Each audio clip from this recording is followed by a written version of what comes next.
Oke,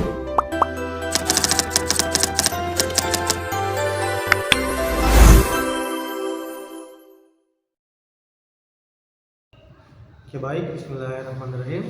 Assalamualaikum warahmatullahi wabarakatuh. Perkenalkan, kami dari kelompok 5 dengan saya Gus Kuncoro dan rekan-rekan saya.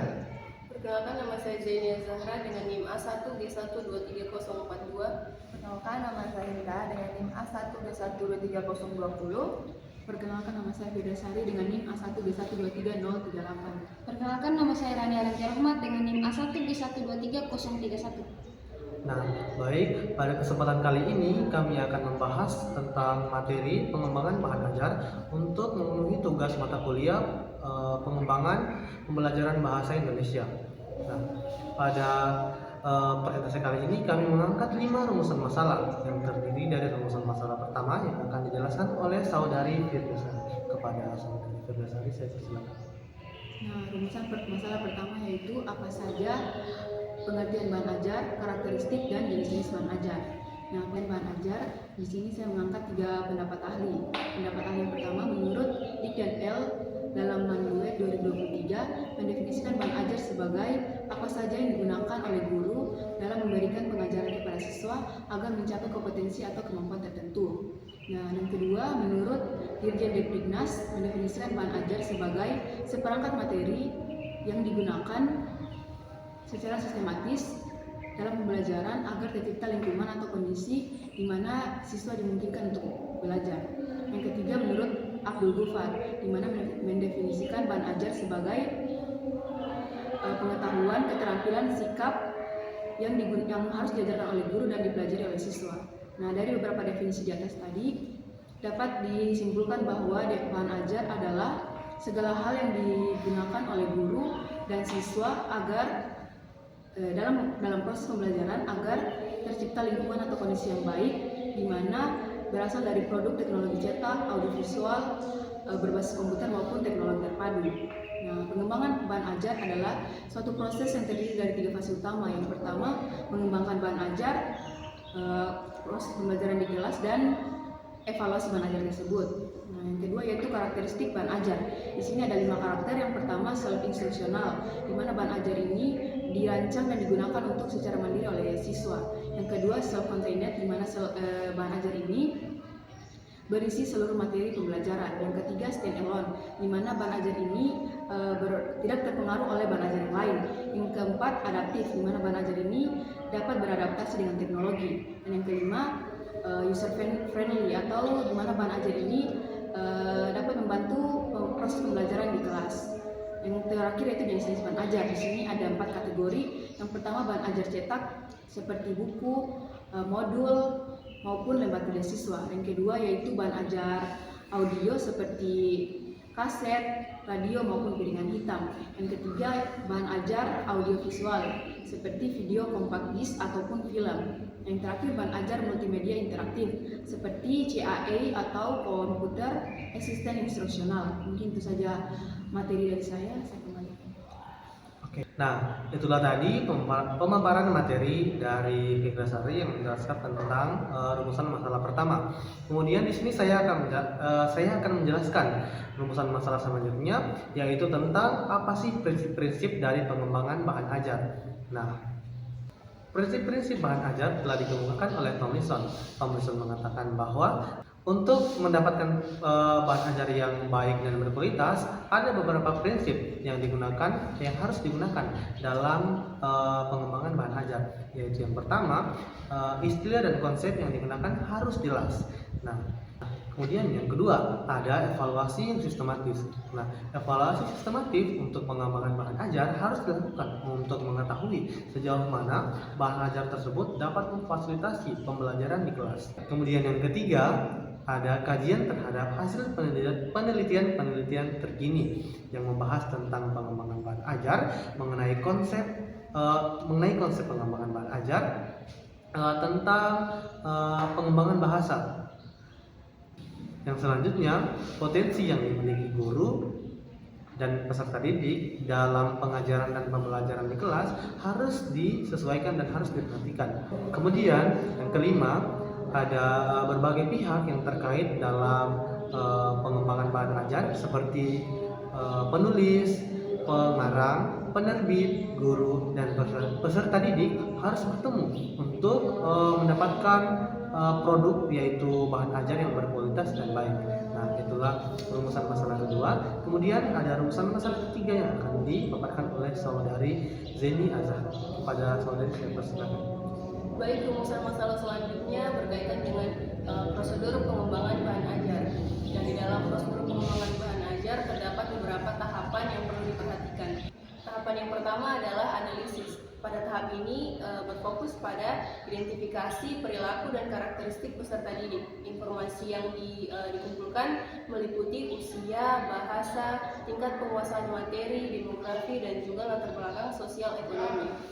Nah, data tersebut kemudian akan disesuaikan dengan jenis bahan ajar dan juga strategi pembelajaran yang akan dibuat. Yang kedua, ada tahap perancangan. Pada tahap ini mulai dirumuskan tujuan pembelajaran, selanjutnya ada penyusunan garis besar program pembelajaran, penyusunan topik pembelajaran. Selain itu ada juga pemilihan media, bahan ajar, serta strategi pembelajaran. Nah, pada tahap ini tujuan pembelajaran diharapkan dapat menggunakan pendekatan ABCD atau Audience, Behavior, Condition, dan Degree. Selanjutnya ada tahap pengembangan. Pada tahap ini mulai direalisasikannya rancangan produk, dalam hal ini berupa bahan ajar. Pada tahap ini langkah yang dapat digunakan seperti membuat dan memodifikasi bahan ajar. Kerangka konseptual akan direalisasikan dalam bentuk produk pengembangan bahan ajar yang kemudian akan diimplementasikan sesuai dengan tujuan pembelajaran. Selanjutnya ada tahap evaluasi. Pada tahap ini akan dilakukan penilaian mengenai kualitas dan efektivitas dari bahan ajar. Tujuan dari evaluasi ini adalah untuk memperbaiki dan menyempurnakan bahan ajar agar dapat menghasilkan bahan ajar yang layak digunakan dalam proses pembelajaran. Mungkin itu saja dari saya. Nah, itu tadi rumusan masalah ketiga. Nah, kemudian kita akan ke rumusan masalah keempat yang akan dipaparkan oleh saudari Hilda. Kepada saudari Hilda mungkin saya persilakan. Oke, selanjutnya itu rumusan masalah keempat, yaitu model-model pengembangan bahan ajar. Dalam dunia pendidikan, pengembangan bahan ajar memegang peran penting untuk mendukung tercapainya tujuan pembelajaran. Oleh karena itu, pemilihan model pengembangan bahan ajar harus disesuaikan dengan karakteristik siswa, kebutuhan materi, serta tujuan pembelajaran yang ingin dicapai. Salah satu model yang sering digunakan adalah model IDA yang terdiri dari 5 tahapan, yaitu analisis, design, development, implementation, dan evaluation. Model ini dipilih karena memiliki struktur yang sistematis dan fleksibel, sehingga dapat diterapkan dalam berbagai jenjang pendidikan dan jenis materi ajar. Selain itu, ada model 4D atau Define, Design, Develop, Decimate. Juga dianggap relevan karena mampu menghasilkan produk pembelajaran yang valid, praktis, dan efektif melalui tahapan yang jelas dan terukur. Selanjutnya ada model Discovery Learning. Digunakan dalam pengembangan bahan ajar karena dapat menumbuhkan sikap ilmiah, rasa ingin tahu, serta kemampuan berpikir kritis dan analitis pada peserta didik. Selanjutnya ada model RADES atau Read, Answer, Discuss, Explain, and Create. Dinilai efektif karena mengintegrasikan keterampilan literasi, membaca, dengan aktivitas berpikir kritis tingkat tinggi seperti berdiskusi, menjelaskan, dan mencipta. Selanjutnya ada model SSCS. Model ini diterapkan dalam pengembangan bahan ajar karena mampu menyelesaikan masalah dan menciptakan solusi. Oke, nah itu tadi adalah pemaparan materi terkait dengan rumusan masalah keempat. Kemudian ada rumusan masalah terakhir, rumusan masalah kelima, yang akan dipaparkan oleh saudari Rani Abiyanti Rahmat. Baik, masuk pada rumusan masalah yang kelima sekaligus terakhir, yaitu peran bahan ajar dalam mendukung proses pembelajaran. Menurut Belawati 2003, peran bahan ajar dalam proses pembelajaran sangat penting, meliputi peran bagi guru, peran bagi siswa, peran dalam proses pembelajaran klasikal, peran dalam proses belajar individual, dan peran dalam proses pembelajaran kelompok. Masuk pada yang pertama, yaitu peran bagi guru. Terbagi menjadi 3, yaitu yang pertama, menghemat waktu belajar guru, di mana dengan adanya bahan ajar, guru dapat mengarahkan siswa untuk belajar terlebih dahulu, sehingga guru tidak lagi menjelaskan materi secara rinci. Kemudian yang kedua, mengubah peran guru yang awalnya pengajar menjadi fasilitator, di mana dengan adanya bahan ajar, guru lebih bersifat memfasilitasi, bukan lagi sebagai penyampai materi. Kemudian yang ketiga, dapat membuat proses pembelajaran lebih efektif dan interaktif.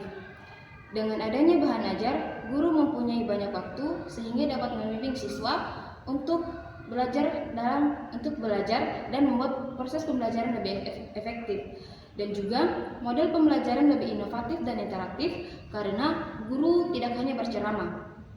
Kemudian masuk poin ketiga, yaitu peran bahan ajar dalam proses pembelajaran klasikal. Yang pertama itu dapat dijadikan sebagai bahan yang tidak terpisahkan dengan buku utama. Kemudian yang kedua, dapat dijadikan sebagai suplemen atau pendukung buku utama. Kemudian yang ketiga, dapat memotivasi siswa untuk belajar. Dan yang terakhir, dapat menjelaskan hubungan antar topik. Kemudian masuk ke peran bahan ajar dalam proses belajar individual. Di mana yang pertama, yaitu sebagai media utama dalam proses pembelajaran. Dan yang kedua, sebagai alat penyusun atau mengawasi siswa dalam memperoleh informasi. Kemudian yang ketiga, sebagai media pendukung dalam pembelajaran seperti video pembelajaran dan juga media interaktif, di mana mereka ini saling melengkapi. Kemudian masuk ke peran bahan ajar dalam proses pembelajaran kelompok. Terbagi menjadi 2, yaitu yang pertama, sebagai bahan ajar terintegrasi dalam proses pembelajaran kelompok, dan juga yang kedua sebagai bahan ajar pendukung dalam bahan ajar utama. Itu saja.